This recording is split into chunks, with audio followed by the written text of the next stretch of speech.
like sutras, Vedanta Sutra is given the prominent rather than the Puranas.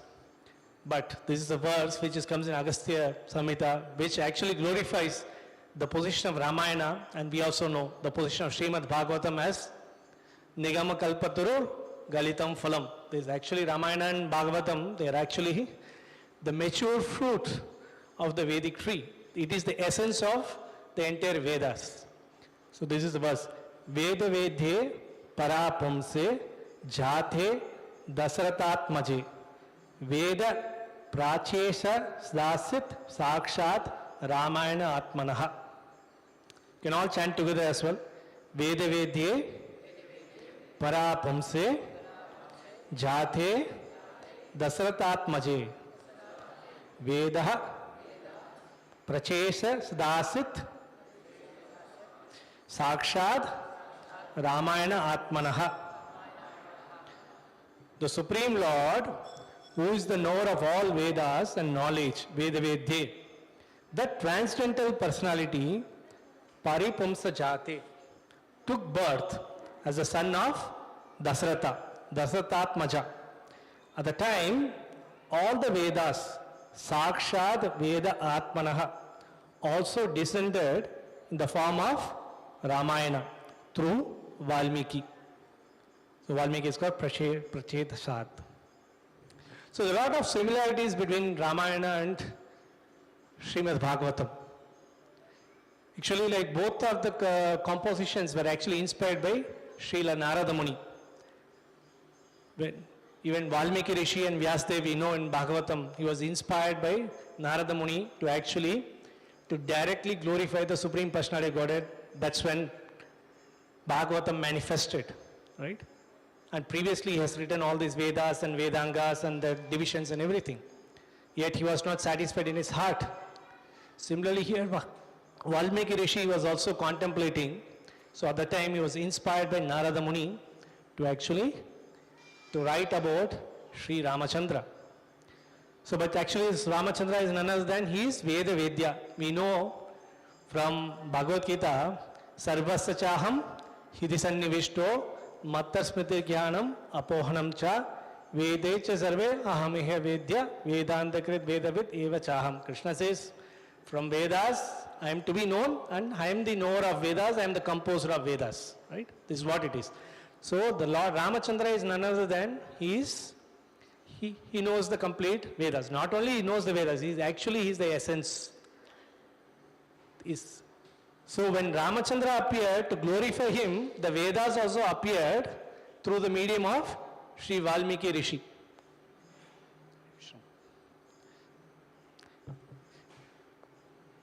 The form of Ramayana for us to take shelter of, even after the disappearance of Lord's pastimes, right? So Veda Vede Prapamse.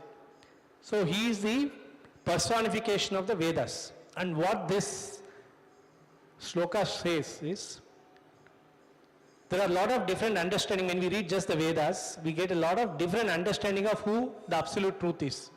Some people say the absolute truth is not a person.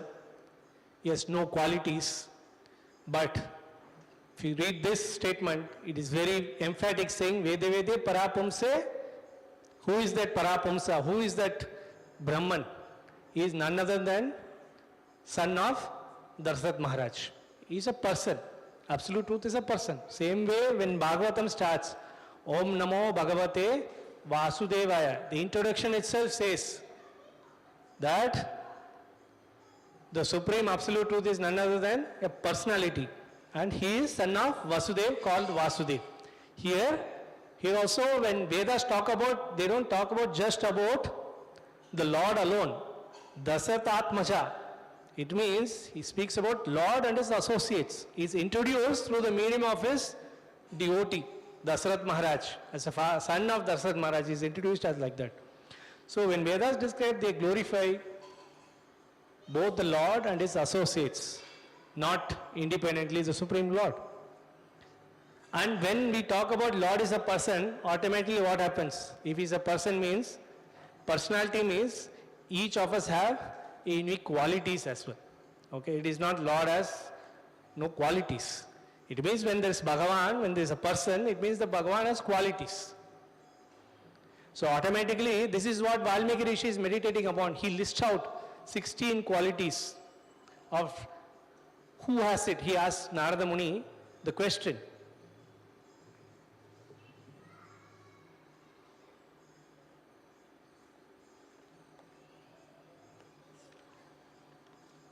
So in his conversation with Narada Muni, he is asking, he is listing out these qualities.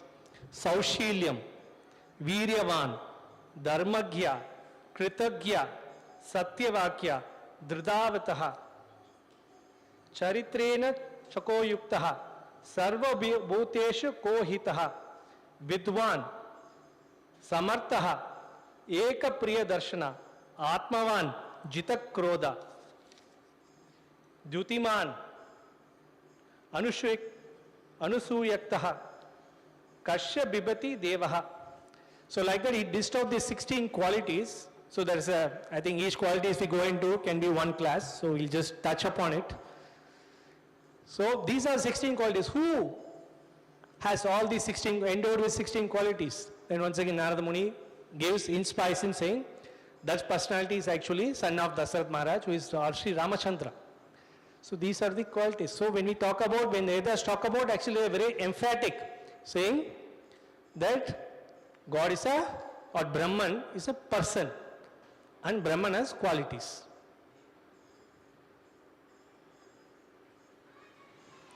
So this verse comes in Srimad Bhagavatam, 3rd canto, 13th chapter, 34th verse.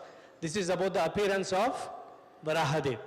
When Lord Varaha appeared, all the sages actually in the upper planetary system, like Janaloka, Maharaloka, Janaloka, Tapaloka, they were actually worshipping the Lord with his prayers. They say, all the sages uttered with great respect, O unconquerable enjoyer of all sacrifices, all glories, all victories unto you. You are moving in your form of personified Vedas. So the Vedas are the personification of the Supreme Personality of Godhead. And in the hair holes of your body, the oceans are submerged.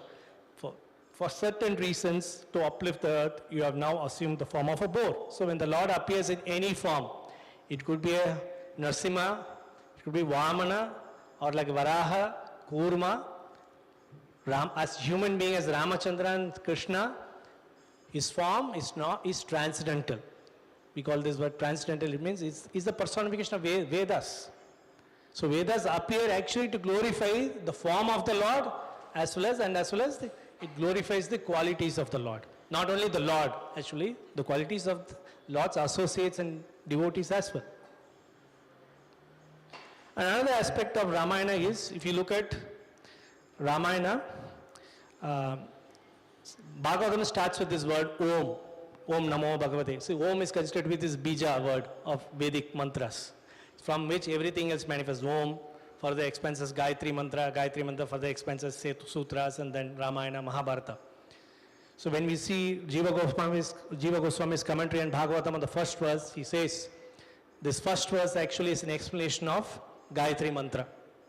So if you look at the last word, Dhimahi, meditation. Like Dhimahi means meditate. Even Gayatri Mantra ends with meditation. Meditation on whom? Meditation on the Supreme Personality God, Om Namo Bhagavate Vasudevaya. And he correlates each and every syllable or every word in Bhagavatam first verse with, okay, I am not going to recite the Gayatri Mantra, it should not be recited in public, though it is not followed, it is becoming part of our calling bell musical as well. So it's just Gayatri Mantra as we receive from a bona fide Guru, and it should be chanted within our mind, not spoken out loudly. So it starts with, so I'm just going to point out few things. That's Savitur, and then it finishes with Dhimahi. Dhimahi, meditation on whom? Meditation on the Supreme Person, not on impersonal form. Similarly, Ramayana is also an exposition on Gayatri Mantra. If you see the first verse of Ramayana, it starts with Tha. Okay, Tatsa Vitur. Okay, so Tha. And it is said, Ramayana is composed of 24,000 verses. And every 1,000th verse from that starts with next syllable of, like first starts with the first verse, then the 1001st verse, suppose start with sa, vi, tu, like that. Every 1000 words is embedded with the first, the one syllable of Gayatri Mantra. So in other words, Ramayana is understood to be a complete explanation of Vedas, because Gayatri Mantra encompasses the entire Vedic scriptures. So Ramayana is for the expansion of, because it's very, Vedas are very cryptic. It's not very easy for us to follow. So Ramayana, Mahabharata, Bhagavatam helps us, especially through the commentaries of our acharyas, we're able to appreciate it better.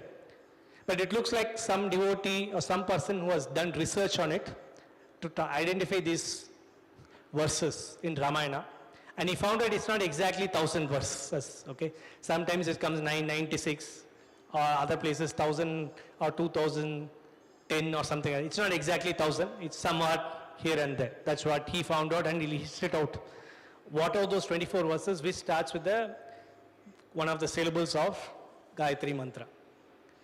So other ways, like Bhagavatam is also meditation of Gayatri Mantra, and Ramayana is also actually exposition or meditation of Gayatri Mantra, and Gayatri Mantra is saying what? Is asking us to meditate on the Supreme Personality of Godhead, His personal form, and His wonderful transcendental qualities. So as for Srila Prabhupada many times in his purports he says, or during his lectures he says, when we say the Brahman is Nirguna, Nirakar, all those things, it means Brahman, Nirguna means he doesn't have the material modes. Nirguna or Nirvisesha, no special attributes, means he doesn't have attributes of this world.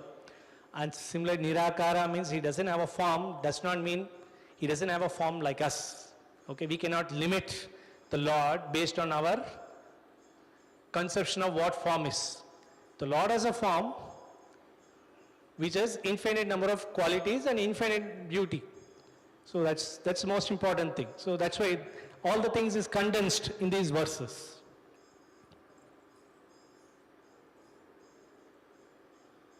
So we'll go to this bija word, Om.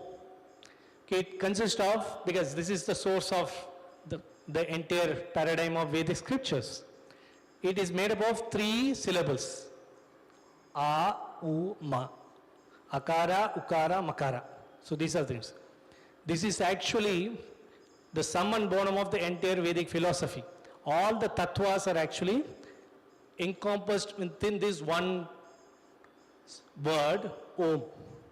And it is, that's why it is pretty much, but the problem is that Om, as people have given so many different meanings to Om. Okay, we will see what Valmiki Rishi, when he recites Om, what does he see?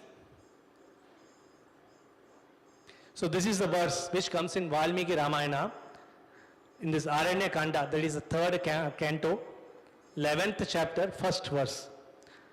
Agritah prayayu Ramaha Sita madhye sumadhyama Prishtasa tu Dhanushpanir Lakshmana Anujagama. Ha. Okay. So look at this verse and look at the highlighted or bold letters there. Actually, Valmiki Rishi has encrypted or encoded Om in this verse. Agritaha comes there. Sumadhyama U comes there. And then Anujagama Ma comes there, Om. And when this verse, what does it mean is, Agritaha prayayu Ramaha. Rama is walking in the front, in the forest, when they were entering the forest. Sita is following behind, in middle, basically. Sumadhyama. Sumadhyama means like slender waisted Sita Devi, okay, in the middle. And then Prishthastu Dhanushpani Lakshmana Anujagama. Ma Prishtasa means, Prishtata means like following Rama and Sita. Lakshmana is following both of them. So this is the simple meaning of this verse, if you just look at the actual lines of this verse. But finally, Valmiki Rishi, he concludes this verse saying ha. Ha means wow. It's a statement where you just a syllable which conveys a transcendental ecstasy Valmiki is feeling when he saw this scene of Sita and Rama, Sita and Lakshmana walking. What is this ecstasy? Why Valmiki Rishi is feeling such an ecstasy just by looking at this we can look at it as ordinary mundane scenery. Okay, they are walking just in the forest. But he feels so much ecstasy. Because now when he saw this scene, he got the realization of Omkara. So he became so ecstatic. Okay, this is the manifestation. Rama, Sita, Lakshmana, they are the manifestation of actually the personification of Vedas. So for him, it is a ecstatic moment. We also sing, right? In the Guru Pranam prayer which we sing today, Narottam Das Thakur, he went into ecstasy. Aha Prabhu Koro Doya Deho More Padachaya. When he thinks about Guru's mercy, Aha Prabhu Koro Doya, he goes into a state of transcendental ecstasy. And he says, Aha, 2 times Ha. Right? Oh, such a wonderful personality, where can we find? He is the shelter. Right? So Narottam Das Thakur goes into ecstasy. Here Valmiki Rishi goes into ecstasy of seeing this Ha. And none of the syllables in Ramayana is actually a filler words. Many times, right, when many of us speak, a lot of filler words we put. Okay? In Valmiki Rishi is not that kind of person. His speech and his composition is so refined. Not even a single letter is wasted. Is like right now you see a lot of movie songs. Based on only one word, they write all the crap around it. Okay, a lot other lyrics doesn't make sense at all. There is only one word. That also doesn't make sense, but it is the rhyming word, like everybody sings around it. But here Valmiki Rishi is not just he's filling up, oh, okay, I need to have something rhyming towards them. Not like that. Everything is perfectly composed.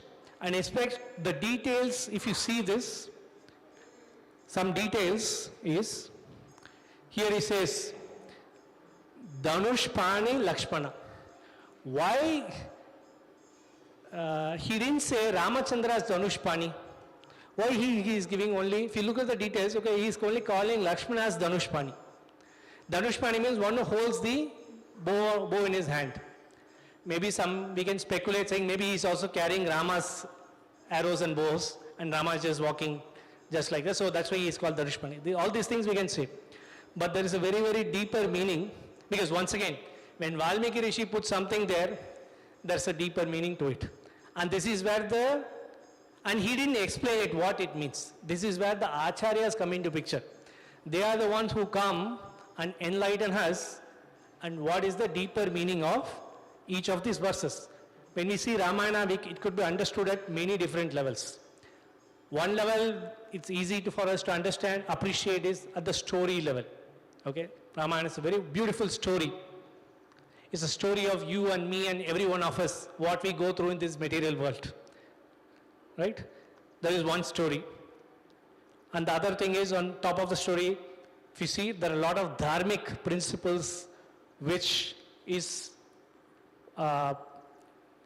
preached or like propagated through Ramayana, right? How a son should be, okay, how a king should be, and how a wife should be. Lot of principles a lot of dharmic principles are given. In spite of all things which is not going favorably, yet there is not even a single instance like Ramachandra gave up on following dharma. Though we may say externally, because most of the people in Kali Yuga don't understand what dharma is. We may point out fault with Rama, saying, oh, he did wrong to Vali, he did wrong to Mother Sita. All these things we say. He is Achyuta, he is faultless. If we start finding fault with a faultless person, what does it mean? The fault is not with him, okay? When we put a cooling glass or colored glass and see, okay, sun is looking dark. Sun is not looking dark. It's because our eye is cataract and all those things, or like covered with some artificial things, and we are not able to see it. So actually, Acharya says, there is not even a single place where Acharyas have found fault with the behavior of Sri Ramachandra. Even Bali himself couldn't, initially he complained, oh Rama, why did you do like this? Then when Rama gave a list of things, he said, yes, you are right, Rama. I am wrong, you are right. So Vali himself is accepted it, like whatever Rama did is right, 100% right. Yet, so because we don't know what is what is dharma, so we started creating our own dharma. That's why Krishna says, Sarva dharman pragyatya. Don't follow your own dharma. Follow the dharma which I am giving you. And Lakshmana is representing that. That's following the dharmic principle. So there is the dharmic level. Then there is tattva. There is guru tattva. Like Hanuman represents the guru tattva, how he is trying to reach out and trying to find the soul which is lost. In the case of Mother Sita, like she is a very deserving soul, but it is the Guru who carries the message of the Lord. So there is Guru Tattva conveyed there. Like our founder Acharya, he crossed the ocean to find those souls which are looking for the Supreme Person. And there is Shakti Tattva, like we can see Mother Sita, in spite of being the most opulent of the surroundings. Ashoka Vana, the Vana itself says Ashoka. Ashoka means sadness. Ashoka means the place where there is lot of sense enjoyment possibility is there. Yet she is feeling, she is full of shoka. She is showing in spite of all these tempting situations, yet she was very, very dedicated. Not even for a moment, she had a thought of enjoying without Ramachandra. For her, being with Ramachandra is the thing. This is what she is teaching us as a Shakti Tattva, how we should be. Right? So that is there. And then we see Lakshmana, how he is acting. He is also represents the Guru Tattva. Okay? Teaching us how to serve the divine couple, Sri Rama, Sita Ram. Right? So that is, the Guru Tattva is there, Shakti Tattva is there. Then there is Ishvara Tattva. There is Supreme Personality of Godhead. He is showing that he is completely independent. Right? So we are all dependent. See, when Hanuman crossed the ocean, he prayed to Ramachandra, like, to give him the strength to cross the ocean. So it says, like, it shows the Lord is Swatantra, he can do whatever he likes, and we are Paratantra, which means we are all dependent. So there are Tattva there, and as well as now, Ramayana can also be understood in the theme of Rasa perspective.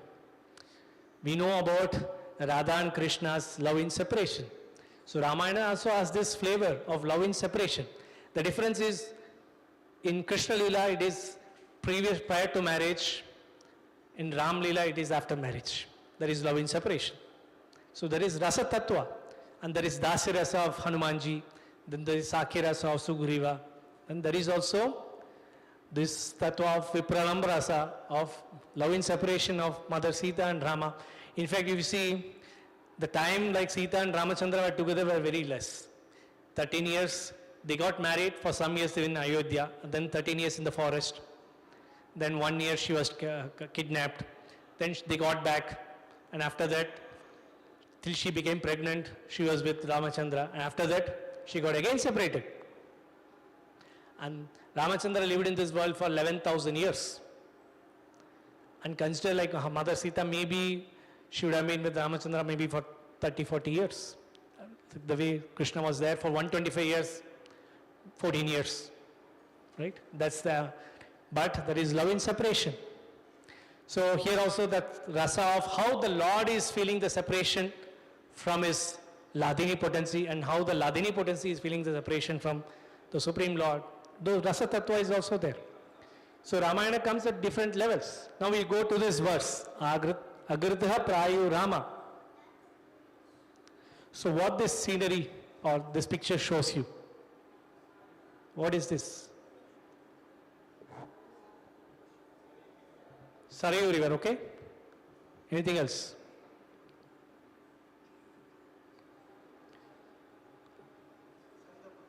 Sangam, yes. Because you see, I don't know whether it is clearly visible there or not. There is little dark blue and then little green. Okay, this is a meeting point in Prayagraj of Ganges and Yamuna coming together, and so Saraswati is also going downstream. This Sangam is the meeting of the rivers, very Triveni Sangam. Three rivers come together, it's called Triveni Sangam. Certain things are very clear in the picture, some things are deep underneath, which needs to be excavated, like Mother Saraswati, okay, she's deep underneath. So like this is Om, is a Sangam of all these different tattvas, okay, and we require the help of our acharyas to actually unpack what it is. So when we read the scriptures, one thing what it is all these scriptures, when Valmiki Rishi composed Ramayana, it is the manifestation of Valmiki Rishi's in ecstasy. When Vyasadeva wrote Srimad Bhagavatam, it is his manifestation of ecstasy. And Sukadeva Goswami spoke, that is his manifestation of ecstasy when he speaks to Parikshit Maharaj. Similarly, when Srila Prabhupada wrote Srimad Bhagavatam purports, in the Bhagavatam purports we find Srila Prabhupada's heart. That is his ecstasy, that is his manifestation of ecstasy. That is Srila Prabhupada's, one devotee was saying, that Bhagavatam purports is actually nothing but Srila Prabhupada's Kirtan Mela. In that Kirtan Mela, Prabhupada is the singer, Prabhupada is the Mirdanga player, he is the Kartal player, everything. He is all in all in that. It is complete manifestation of his ecstatic symptoms. So when we read Prabhupada's purports, it shows us, okay, we should go understand, oh, this is nothing but, this is Srila Prabhupada's experience of transcendental ecstasy, like how Valmiki Rishi is doing it. Many times, at least for me, I read scriptures or read books in a very neutral way, just like reading academic books, like some facts, some information, some application, all those things. This is what, but recently, over a period of few months, I'm repeatedly getting this message from different sources that this is not the way you are supposed to read a scripture. Read a scripture should be done in a way that we see, okay, we go deep into the feelings of the heart of the personality who is speaking there. When you see Bhagavatam, you can see the ecstasy of Vidura. He was not at all satisfied hearing for 15 minutes Varahade's appearance. The moment like Varahade's appearance, oh, I'm not satisfied, please tell me more. Like similarly, you see Sri Chaitanya Mahaprabhu, he was not satisfied hearing Prahlad's Katha or Dhruva Maharaj's Katha once. He repeatedly asked Gadadhar Pandit, say it again, recite it again, recite it again. Repeatedly he was asking.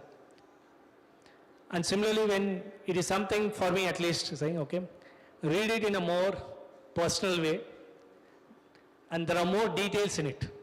We may skip the details here, we may skip the details of Lakshmana carrying a bow. What is the significance of it? If we just go through it. But when we read the Acharya's thing, we get to understand their transcendental symptoms. So similarly, there are things which are quite visible to us, and there are things which are underneath, which needs to be uncovered. And that uncovering can happen only by the mercy of a devotee, like Srila Prabhupada. When he writes something, he also doesn't waste any words.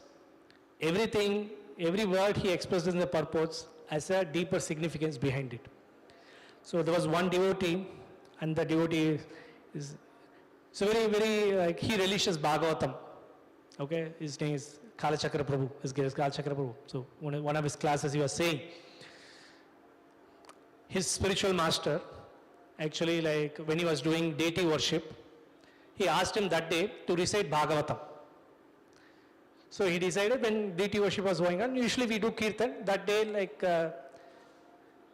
Maharaj wanted, when reciting Bhagavatam is also Kirtana, so he wanted him to, he was there and he asked him to recite Bhagavatam. So he was reciting the verse and he was reading the translation.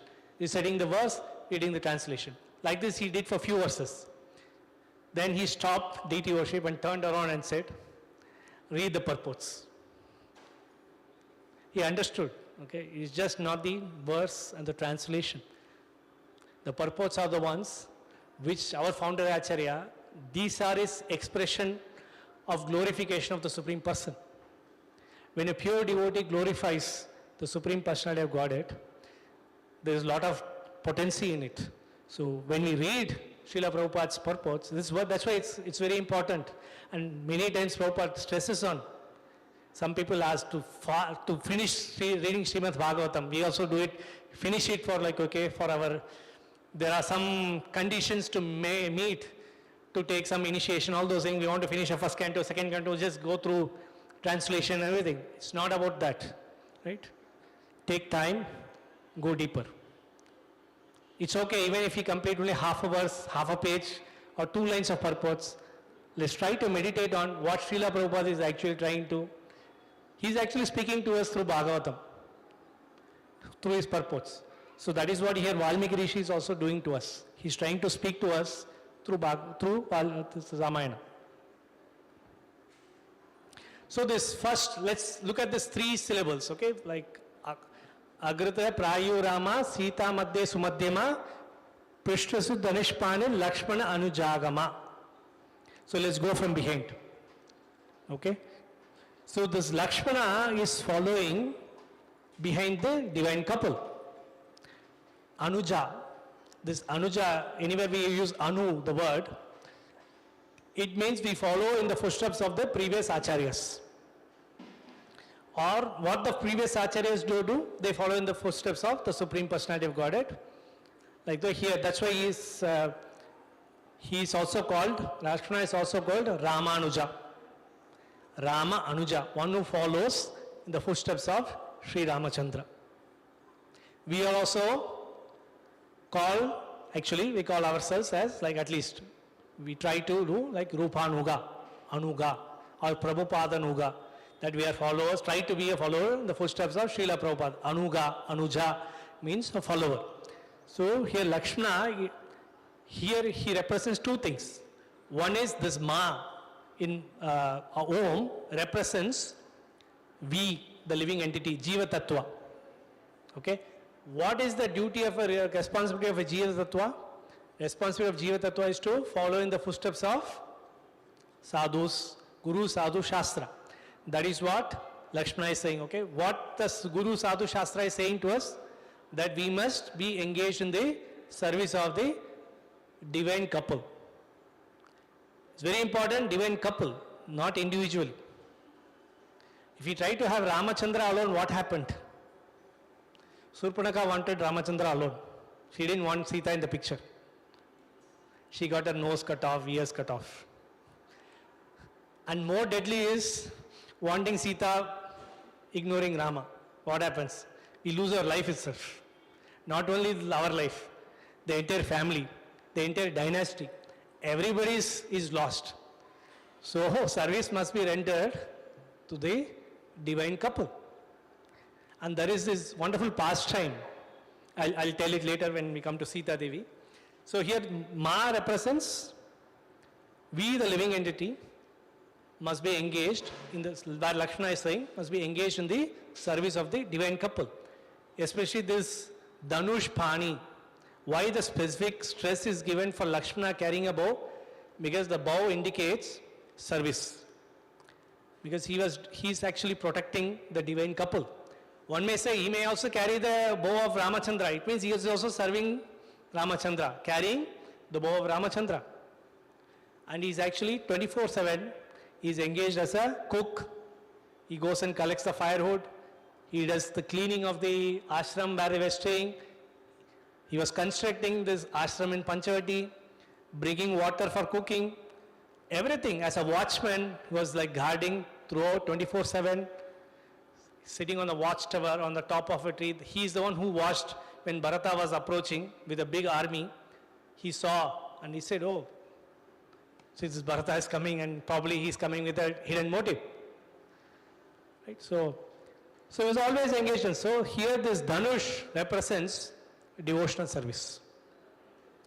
So it's Anujagama, a living entity, should be engaged in the service of the divine couple. So that is what here the Dhanush, that's why Valmiki Rishi puts this special stress of Lakshmana carrying a bow, but not on Ramachandra carrying a bow. And he also represents Guru Tattva. He is also showing us how to engage in the service of the divine couple. In Ramayana, these pastimes everybody knows. This Sugriva, actually he goes, fights with Vali. First time, Rama says, don't worry, I will protect you. Rama didn't protect him at all, right? Basically, he got beaten up by Vali. And he came back. And he came and said, Ramachandra, you said you will protect me, you will kill Vali. What happened? You didn't kill. Then Rama said, oh, you both look alike. You are also Vanara, is also Vanara. For us, like, it's very difficult to make differentiation of another species, right? It's not natural for us. But of course, he is a supreme person. He is Paramatma within everybody's heart. How he may not be able to know? He should know. And of course, there is also a difference. Sugriva is living in a forest. So his body is not that toned or like glittering, lustrous body. But Vali is a king. He's taking bath in like all these gorgeous cosmetic items. All those things are there in a very opulent circumstance. No, see, it's not a Vanara. Does not mean Vanara king. Does not mean he just lives on some tree. The beauty of Kishkinda is also described in Valmiki Ramayana. So he was living with her. So, and of course, like Vali has a very beautiful kind of pendant or a necklace, okay, with which is undefeatable, right? So all these things difference are there. Logically, if you think, okay, how come Rama did not know, right? So what happened to make the difference? So he told Lakshmana, make a garland and give it to Sugriva, right? So Sugriva received that garland. And after that, when he received that garland from Lakshmana, protection came. So here Lakshmana is a guru. Without guru in the picture, we cannot try to directly engage in the service of the Supreme Lord. So before that, what happened is, when first time Hanuman brings Rama and Lakshmana in the presence of Sugriva, okay, and Sugriva actually welcomes Rama, and Hanuman says, oh, they are not sent by your brother Vali to kill you. They are actually sons of Dasa Maharaj, comes in a great lineage. We should make friendship with them. They are worthy of taking shelter of. So Sugriva wanted to make friendship. So what he did, he broke a branch with a lot of leaves. There was a stone on top of it. He put it like a mat, and he requested Lord Ramachandra to take his seat. Okay? And then Hanumanji broke the another branch and offered a seat to Lakshmana. This happened 2 times. Actually, Sugriva gave seat because Sugriva is a king. Ramachandra is the next in line to be the king of Ayodhya. So typically when a president from another country comes to the country, the president of this country goes to welcome him.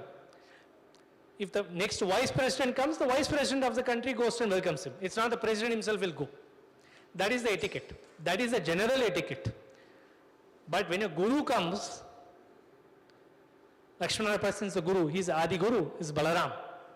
When a guru comes, this etiquette doesn't work. Guru should be given the prominence, and he should also be given the same position as the Supreme Lord himself. So Sugriva actually ignored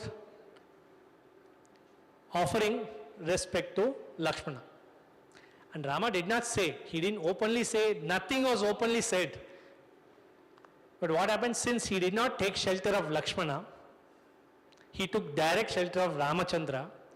Ramachandra, slowly, in a very indirect way, he taught him a lesson.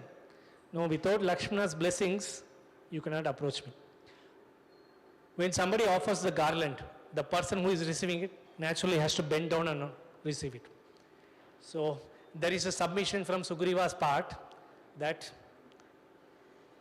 he bent down to receive the offering from Lakshmana, and then Rama took it as the surrender, and then protection went to Sugriva. In fact, without a guru in the picture, it is not possible to actually, to even know the glories of the Supreme Lord. We may know He is great, but we may not be able to surrender to Him. Because Maricha, when Ravana went to Maricha asking for help to kidnap Sita, Maricha said, "Are you crazy? Are you crazy? Are you gone crazy? Who gave you this idea that you go and kidnap Sita Devi? Don't you know how great, you don't even know, you don't know how great Lord Ramachandra is." Because he had two instances prior, he saw the valor of Sri Ramachandra. He's Viryavan. He was just 12-year-old boy. He could just easily kill Subahu and Tataka, and he hit an arrow and he flew 800 miles into some island. And once again, when he was in forest, when he entered the forest again, he came there and he created a mischief to the rishis. And once again, he started running away. Okay, he knew in fact, he says to Ravana, see, whenever I hear any word that has a syllable R, Ra in it, I became very shivering. I became so afraid. Even if I hear a word Ratha, I get anxious because that has a Ra in it. If I heard a word Ratna means a jewel. Even if I hear your word Ravana, I became afraid, not because you are Ravana, not because of you. Of course, Ravana is a very cruel person. Ramachandra is not a cruel person. But the Ra, because that your name has Ra in it, and Rama's name also has Ra in it, because of Ramachandra, I am afraid of you. I am not afraid of you actually. Actually, I am afraid of Ramachandra. So why are you doing like this? Don't do like this. You will be killed. When he was a 12-year-old boy, he was able to kill all of us because he is his uncle. So don't do it. So even though Maricha knew all these things, when Ravana said, Ravana is not a person who is going to take no as an answer. He says, I'll give you two choices. Either you get killed by me if you don't accept my proposal, or you will be killed by Ramachandra. You choose. Anyway, you are going to die. Now it is a choice whether Rama or me. And he said, okay, it's better to die in the hands of Rama rather than dying in the hands of Ravana. When you know, Lord Ramachandra is so powerful, one may ask, he could have directly gone and taken shelter at the lotus feet of Ramachandra. He gives shelter to everyone. Right? Ramachandra doesn't reject anyone. But he didn't know, right? He didn't have a guru in his life to tell that when you approach Rama, he gives shelter to him. He doesn't discriminate. In fact, Ramachandra himself declares, even if Ravana comes and says, gives back Sita and surrenders, I will forgive him. That is his position. But he didn't have a guru actually to tell, to instruct him to go and take shelter of Sri Ramachandra. But Sugriva had a guru in Hanumanji saying, he is the person worthy of taking shelter. You should take shelter of him. So in all of our life, we need a friend like that. In the case of Hanuman, he was more like a friend to Sugriva, but a very, very worthy friend to have, to tell, okay, you please go take shelter.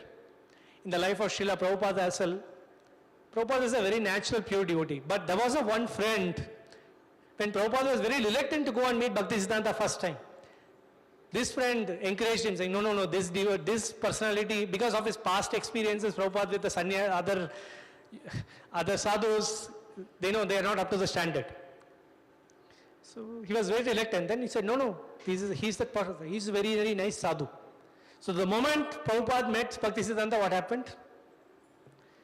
Their hearts connected. And Bhaktisiddhanta knew he is the person who is going to carry forward the mission. And Prabhupada also knew he is my guru. And Prabhupada first time said, okay, nobody has defeated me in my argument, but I was very happy to lose to my spiritual master. He convinced me, okay, Krishna consciousness doesn't depend upon the material situation. So that's it. So here, Lakshmana represents Guru Tattva as well as Jiva Tattva. That we must be, in the following the footsteps of a Guru, we must take shelter of the Supreme Personality of Godhead along with his consort. Then we go to the first word, Agritaha. This A, it is the first syllable in Sanskrit, alphabet in Sanskrit, A. In many languages, this A is the first alphabet. And what Krishna says in Bhagavad Gita? Of the great sages I am Bhrigu, of the vibrations I am the transcendental Om, of sacrifices I am the chanting of the holy names, and immovable things I am the Himalayas. He says I am Om, so that's what we are looking at. Krishna is Om. Aksharanam akarosmi. This Akshara, A, is actually me. So here Om, A, the Om, this Akshara, that A, Akara, represents, because the Om is the starting. He is the cause of all causes. That's why in Bhagavatam, Janmari Ashayadaha, it starts with Janma. That Krishna is the source of, cause of everything. So Sri Ramachandra is actually the cause of everything. So this Agritaha represents that Ramachandra is this Swatantra.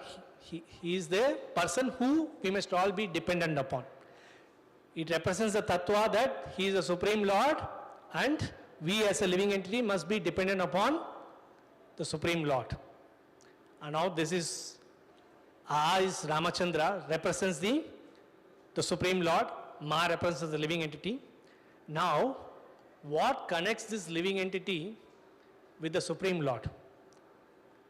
Without that U in the middle, the connection is not established. So without Sita Devi in the center, the relationship between the living entity and the Supreme Lord doesn't consummate at all. It doesn't happen. We cannot be engaged in the service of the Lord without Mother Sita present in the middle. Similarly, our devotion to Sri Krishna does not reach him if it doesn't go through the medium of Srimati Radharani. So in fact, in Ramayana, when Ramachandra was asked to go to the forest, he'll go and inform Sita Devi, saying, okay, I'm going to the forest. So Ramachandra says, no, you cannot come with me, because it's too difficult, life. And then Sita Devi convinces. Long story short, she convinces Ramachandra to take him. Because Ramachandra is not a person who takes somebody out of their own free will, because it also shows, okay, Sita Devi was saying, okay, no, I want to be with you. No matter what the situation is. Wherever you are, that is my Ayodhya. As a jiva, she is also indicating to us. Now, whatever it is, we have to say, okay, Rama, it is what you, it is who, it is you who I want. Okay? If we are that, then Ramachandra will take us. So she is saying that, and Ramachandra says, okay, come with me. And Lakshmana is standing outside and is watching. Okay, he also refused initially to take Lakshmana. Lakshmana was very super angry with Dasa Maharaj and Kaikeyi and all those things. Initially he just wanted to finish them off, arrest them, and say, okay, why don't you worry? I will take care of everything. You don't worry. You will be installed as the next king. Why you have to follow all these things? Dasat Maharaj in his old, like he gave some boon to Kaikeyi and she is using it now against you. What is this? Doesn't make sense at all. He was super angry. So, but at the same time, if Rama is he is Dridhavataha. One of the qualities Rama is, once he makes commitment, that's it.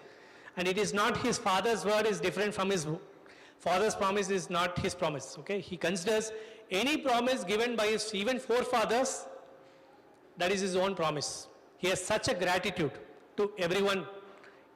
So he says, okay, Lakshmana then wants to come with him. So Lakshmana is now said, okay, now Rama is like determined to go and Mother Sita is going. Now Anujagama, I have to follow them. But Ramachandra is not allowing me to come. So what he did, he didn't do anything. He just went and fell flat at his feet. He held the feet of Ramachandra, but he was looking at Mother Sita. He is putting his petition, Saranagati happens to Rama. Petition goes to Sita. He is looking at Sita's face and saying, please recommend me. Then when this happened, Ramachandra said, okay, come. Without Sita's presence, that relationship of service, our relationship with the Supreme Lord does not consummate at all. And there are many instances you can see. There was one occasion in Ramanujacharya's pastime, as Ramanujacharya, there was this procession was happening. So I think it was like Ramanujacharya's disciple, I think Parashara Bhattar. Parashara is Ramanuja's disciple. One time there was this procession of taking the Utsav Murti around the temple campus happening. The Lord was very beautifully decorated and he was going on this procession. And the Lord actually was speaking to Parashara. Okay, he had this event.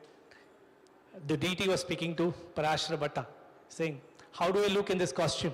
So we also show to the deity, in the morning, like after doing darshanati, showing the face, that mirror, so that Lord can see his face. So he asked the Lord, how do I look? Parashara Bhatta said, you look beautiful, along with beautiful prayers, is Kamalaksha and all those things. But Lord could understand the heart of Parashara. There was a but towards the end. Then the Lord asked, what is that but, Bhatta? Tell me. Why? I see something missing in your expression. He said, actually you are beautiful, but Lakshmi Devi, your consort, Mother Lakshmi, she is more beautiful than you. So Lord said, okay, maybe the only difference is maybe the costume is different. Maybe she is dressed in a womanly costume with lot of jewels and everything. So Lord decided, okay, tomorrow for the procession, I'll be wearing Lakshmi Devi's costume. So he was wearing Lakshmi Devi's costume. He came out and now he said, how do I look? He said, oh, you're looking so beautiful. Once again, he saw the but. So once again, the Lord asked, what happened, Bhatta? Why is that but? He said, things are okay, but the thing is, this Lakshmi Devi's eyes, it has the twinkle. The twinkle is what? Her compassion, that cannot be imitated. Her eyes is full of compassion for living entities. And that is not there in your eyes. That twinkle, of course, he is Karuna Sindhu. That is the reason, Chaitanya Mahaprabhu, when he came in the mood of Srimati Radharani, he is the Mahavadanya, he is the most compassionate avatar. He has this wonderful nature of giving Krishna Bhakti to everyone, irrespective of qualifications. That is the nature of Mother Sita. And of course, Sita Devi can act the other way as well. If you don't want Sri Ramachandra, she acts like Mahamaya. She acts, if you want Ramachandra, and how we get Ramachandra, how do we develop that attitude of serving Ramachandra? Through the medium of a devotee. Then she carries that devotion to Sri Ramachandra. So this is the overall meaning of this Omkara, where there is a coming together of all the tattvas. There is Guru Tattva, Jiva Tattva, Shakti Tattva, and as well as the Ishvara Tattva of the Supreme Lord. They all come together and join. And when he sees this, and we realize this meaning of the absolute truth, Valmiki Rishi goes into ecstasy. So this is what it is. Our Hare Krishna Mahamantra, we directly chant the name of the Supreme Lord. So it is non-different. It is actually Krishna himself. So we don't have to find out too much meaning behind mantra. Our mantra is very directly given. Hare Krishna. Hare represents the Srimati Radharani. Krishna is the Supreme Lord. And Prabhupada says, we are praying to Srimati Radharani, please engage me in the service of the Supreme Lord. So this tattva is already there in our Mahamantra, very explicitly mentioned. So this is what Ramayana is actually helping us understand. The tattva aspect as well as the rasa aspect of that we are always Jivera Surupahe Krishnere Nityadas. I think we have run out of time. Maybe 5 more minutes, I will just come to this. Very interesting example. But we say Veda Vede Parapumsere, Vedas, we have said, okay, Vedas is the essence, Ramayana is the essence of Vedas. Vedas only talk about personality of Godhead. But we see still when we chant the Vedic mantras, there are mantras like when we do this Kalasha Puja, we actually invite Varuna. Similarly, like there are other like devatas in Rig Veda, there is mantras which glorifies the position of Indra Dev, all those things. So what does it mean? Okay, because like Vedas are very complicated to understand. So actually the Acharya says every Vedic mantra, even if it is addresses Varuna, Indra, Chandra, Shiva, Brahma, actually it's a prayer to glorify the Supreme Lord. So what is this?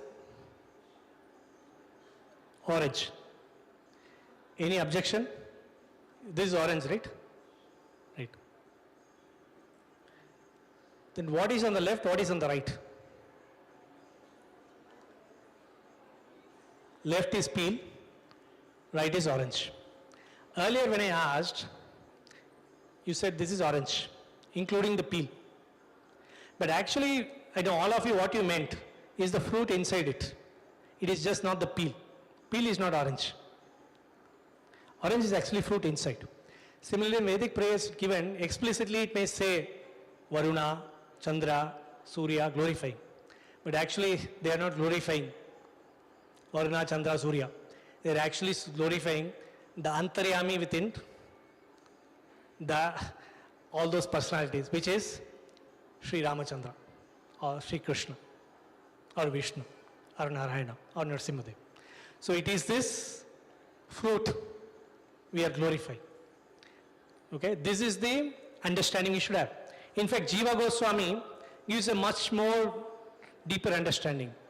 He says, when this is like a full orange with the covering, okay, we consider it to be one. We didn't differentiate, this is a peel, this is orange.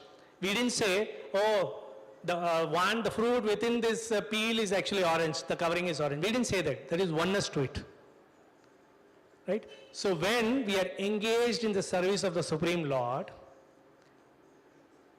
and we are like, our desire is, our intention is to please the Lord, then there is this oneness aspect. There is not much difference. There is more of similarity. Achintya Veda Aveda Tattva. There is more similarity. That's why Prabhupada says, no, you take an iron rod, put it into the fire. What happens? It becomes red hot like fire. It doesn't become fire. It becomes red hot like fire. We touch it, it will burn. The moment we take it out, it will lose its potency.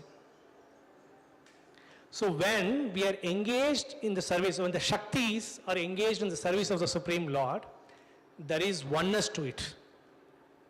But at the same time, when we consider ourselves separate, when this peel is removed, okay, then it gets a different name. This is orange peel, this is orange. So when the service aspect is removed, then we get a different identity, separate from the Lord, which we call false ego. So there is oneness, there is difference. This is what our tattva is, achintya beda abeda tattva. There is oneness to it when we are, there is more oneness to it when we are engaged in service of the Lord. There is major difference when we are not engaged in service of the Lord. And if you look at the Bhagavad Gita shloka,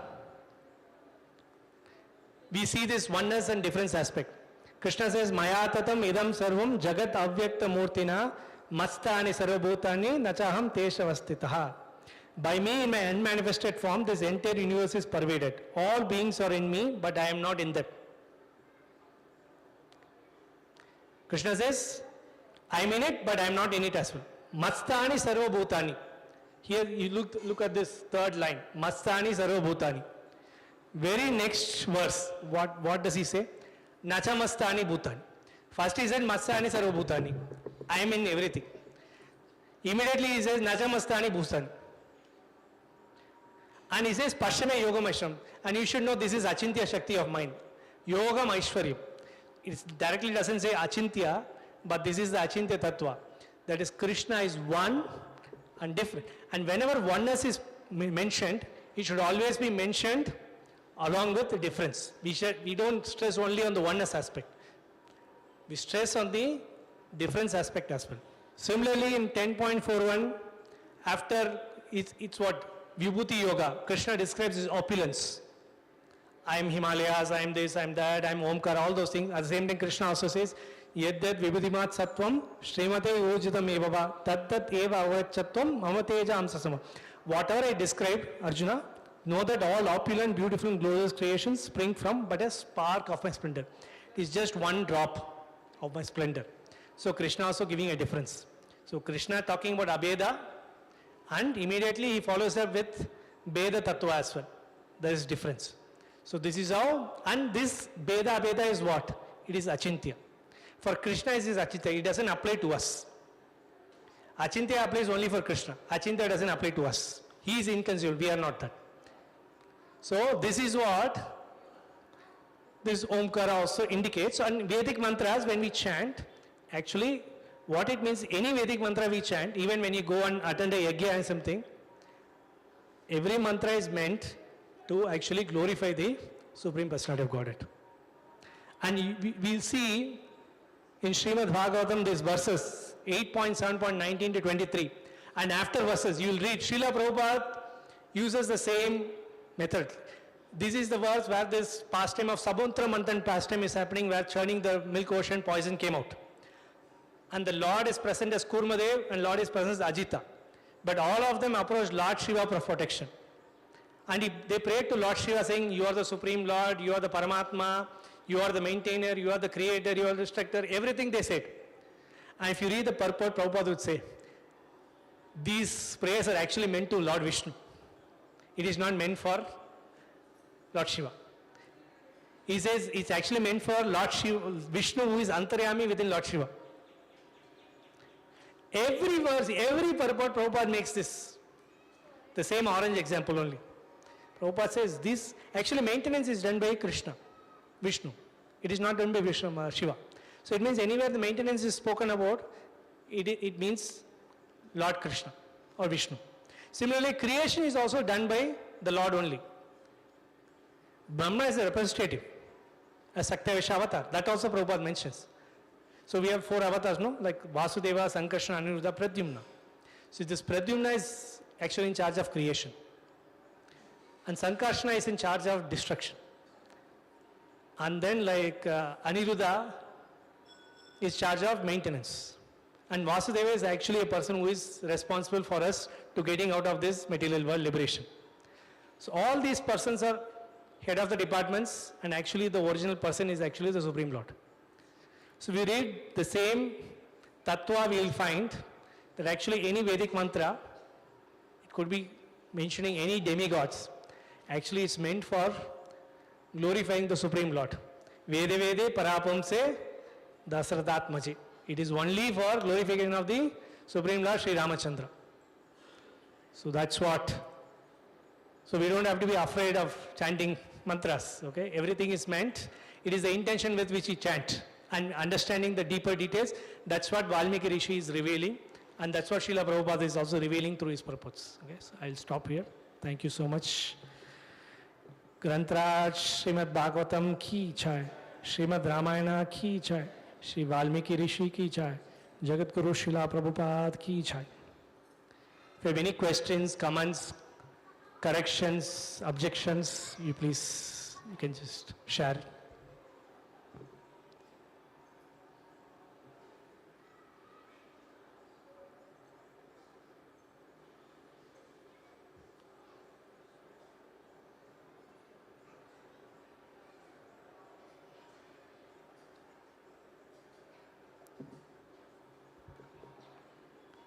Okay, then we'll stop here. Hare Krishna.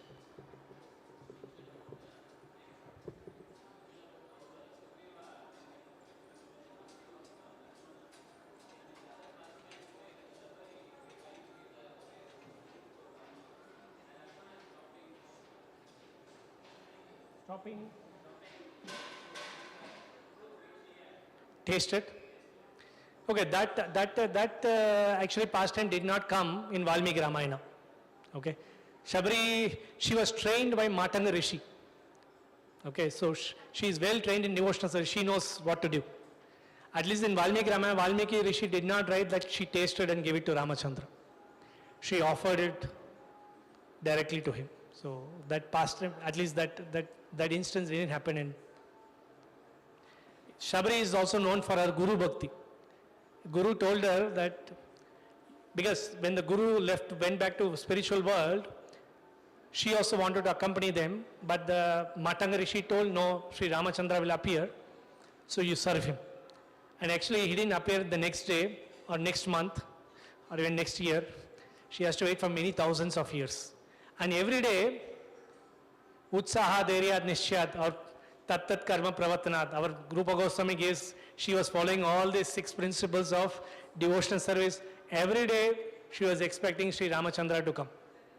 She was waiting for this service. And she had complete faith in the words of his Guru that one day he will come. So, she is well trained in devotional service, I would say. Yes.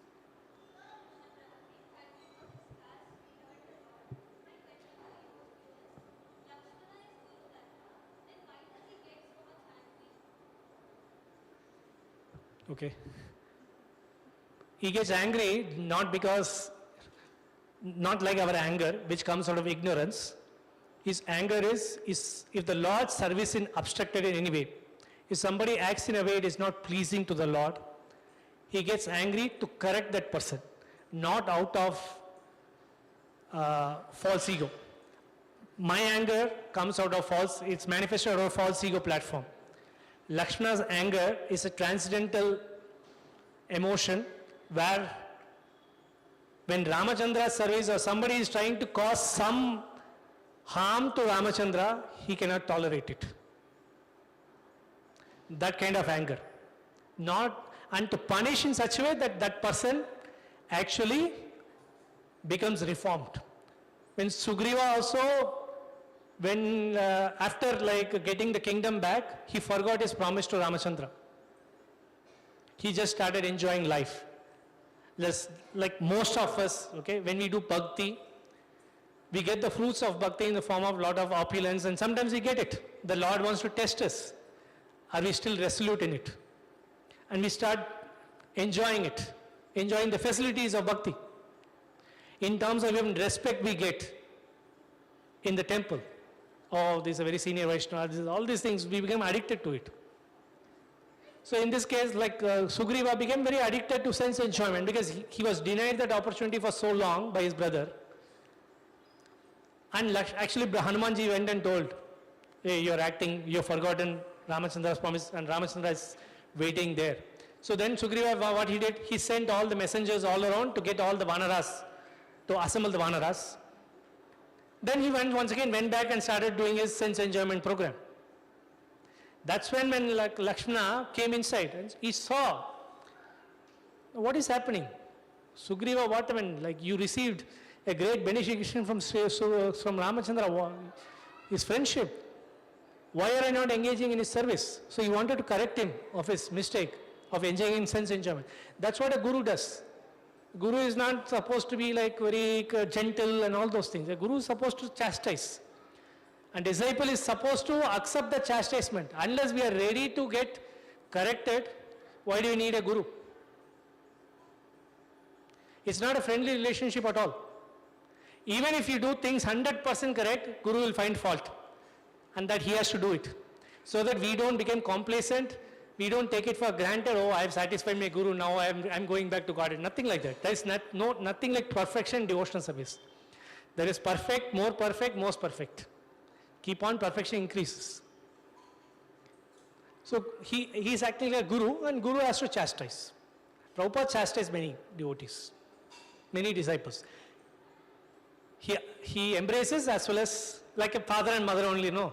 It's not always keeping the son or daughter in the lap, no. Sometimes there is also scoldings comes, or more scoldings come, like I see youngsters saying. Like that, guru's relationship is like that.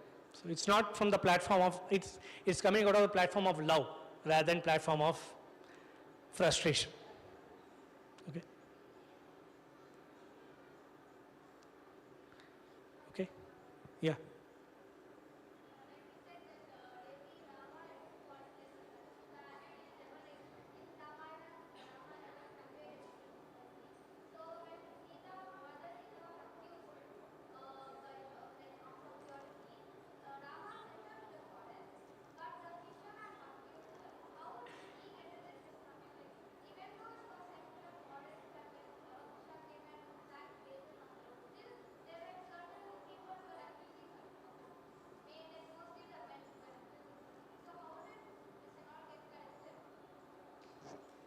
how did fisherman's like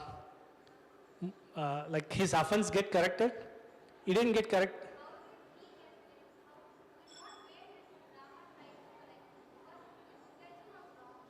Rama did not correct him.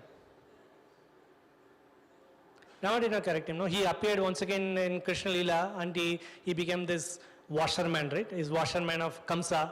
And when Krishna asked for dress and Balaram asked for dress, he said, I won't give. Who are you? So Krishna gave him a slap and he died.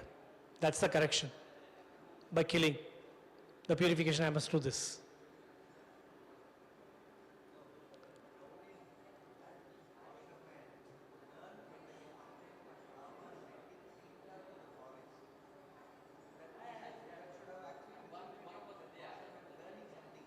He didn't. Yeah, he didn't learn. Did he? I'm not still clear. Like, did he learn something or he didn't learn at all? If Rama, after setting to the forest. Okay.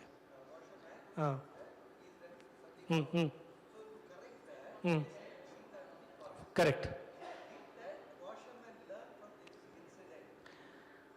I'm not sure he didn't learn the lesson. That's why he came as Kamsa's washerman again, and Krishna killed him. I'm not sure. Okay, I have not read that portion. Whether did he learn something out of it? Looks like he didn't learn. Okay, because he did the same mistake. He was not engaged in the service of the Lord. So that's what I could conclude. Okay, or I could say. Did he learn something? Looks like no, because the mercy has to come through a guru, not directly from the Lord. Guru has to be there. Same thing, Dvida, right? He was serving Ramachandra in his pastime. Dvida is a gorilla in Ramachandra's pastime along with Sugriva's army. He was serving. But he came as the same Dvida came in Krishna Lila and he was misbehaving with Balaram and the gopis, or like the queens, not gopis, the queens of Balaram. It is because it is said Dvida actually in Ram Leela he offended Lakshmana. And there is it is not very detailed in Valmiki Ramayana, but the other scripture is there. He offended Lakshmana. And because of that offense, he came and he got killed by Balaram. Once again, a guru has to come and correct him. So that's why sometimes bad association as well as guru ninda may even make us give up our devotional service. But guru is very kind. He comes to correct us in spite of we offending him. But we should be very careful not do it.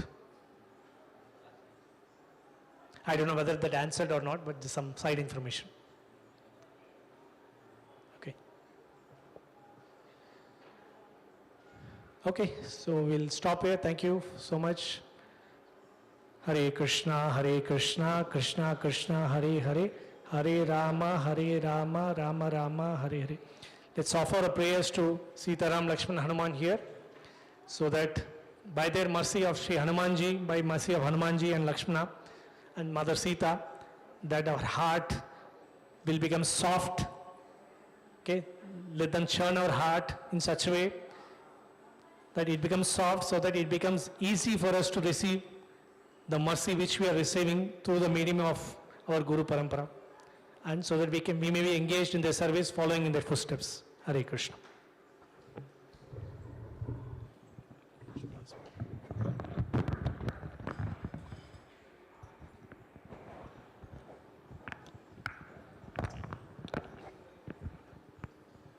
Hare Krishna, Hare Krishna, Krishna Krishna, Hare Hare, Hare Rama, Rama Rama, Hare Hare.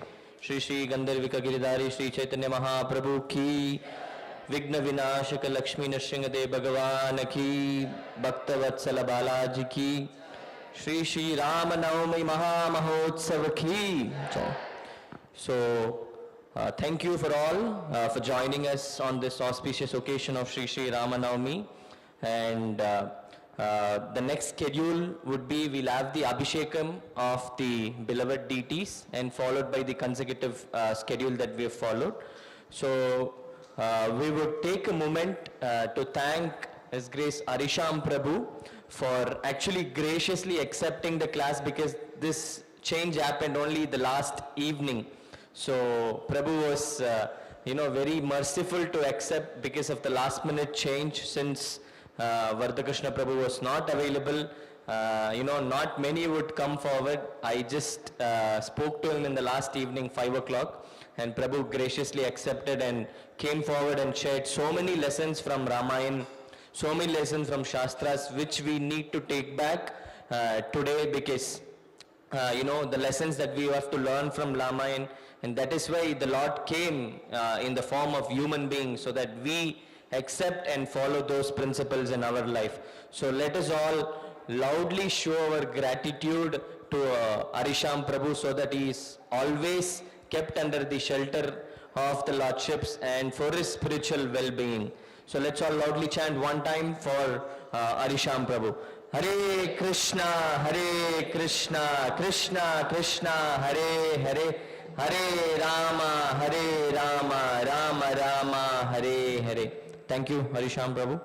So, one more important announcement before we move on to the Kirtan and the beautiful Abhishekam of the beloved deities is, the devotees who are going to stay back and honor the feast prasadam, which is at 12:30, I would request all of you to please kindly collect the prasadam coupons. If you have not collected, kindly collect the coupons from Balram Priya Prabhu, who will be here once he is finished the service of the Kannada Bhagavatam class down. So kindly ensure the devotees who are staying back to collect the prasadam coupons, because without coupons you will not be allowed to take prasadam. So our humble request, you will get the coupons, kindly collect those coupons. So I would request Vinodini Mataji and team to start the Kirtan.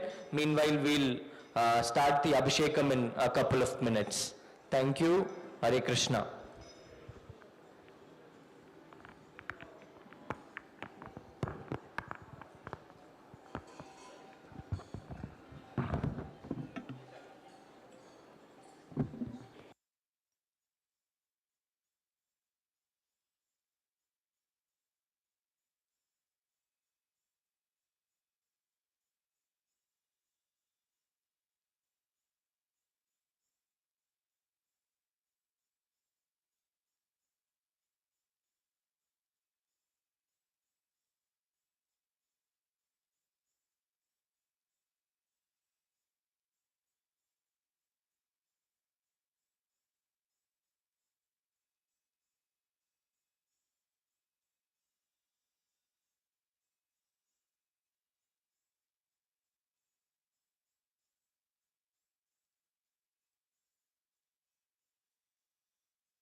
Hare Krishna.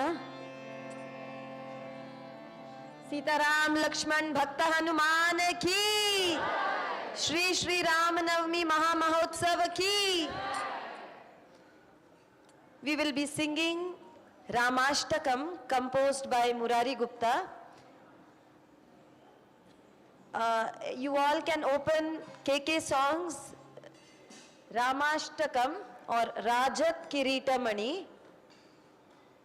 Rajat Kiritamani from kksongs.org. Murari Gupta is Hanuman in Rama Leela, and in Chaitanya Leela he was Murari Gupta. Chaitanya Mahaprabhu asked Murari Gupta, how can you worship Lord Ram? You have to worship me in my Chaitanya avatar. But Murari Gupta tried his best to think about Krishna, but he failed. And then Chaitanya Mahaprabhu said, I was only testing you. Your Rama Bhakti is amazing, which no one can match. You continue your Rama